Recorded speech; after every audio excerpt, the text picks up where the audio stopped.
Instant justice అంటే తక్షణ న్యాయం. సమాజంలో బాధితులు, పీడితులు ఎల్లప్పుడూ తమకు తక్షణ న్యాయం కావాలని కోరుకుంటారు. కానీ మన వ్యవస్థలో ఉన్న కొన్ని లోటుపాట్ల వల్ల తక్షణ న్యాయం అనేది గగనం అనే చెప్పాలి. అయితే ఇప్పుడు ఏపీలో జరుగుతున్న కొన్ని ఘటనలు ఈ ఇన్స్టెంట్ జస్టిస్ను సాకారం చేస్తున్నాయి. ముఖ్యమంత్రి చంద్రబాబు పాలనలో బాధితులకు తక్షణ న్యాయం అందుతోందన్న కామెంట్స్ వినిపిస్తున్నాయి. అన్నమయ్య జిల్లా మదనపల్లిలో కులవర్ధన్ అనే నీచుడు చెరువులో శవమై తేలాడు.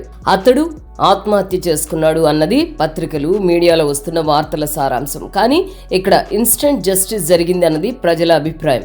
ఒక్క మదనపల్లె సంఘటనే కాదు, సీఎం చంద్రబాబు పాలనలో నేరస్తులకు చోట్లేదు. ఆడపిల్లలపై అఘాయిత్యాలు చేసేవారికి ఈ భూమిపై బతికే హక్కు లేదన్న విషయం తరచూ వినిపిస్తోంది. కొద్ది నెలల క్రితం కాకినాడ జిల్లా తునిలో ఇలాంటి తక్షణ న్యాయమే తీర్పు చెప్పింది. 8వ తరగతి చదువుతున్న బాలికపై లైంగిక దాడి చేసిన నిందితుడు చెరువులో శిక్ష అనుభవించాడు. ఇప్పుడు కాదు, చంద్రబాబు పాలనలో ఎప్పుడూ ఇలాంటి న్యాయానికి కొదవ ఉండదని బాధితులు చెప్తుంటారు.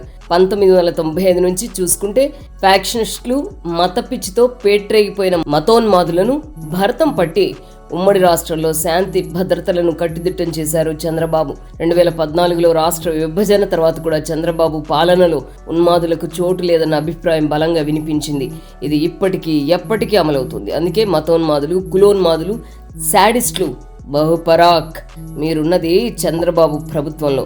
తప్పు చేశారా శాల్తీలు గల్లంతైనట్లే అంటూ ఇటీవల ఘటనలు హెచ్చరిస్తున్నాయి.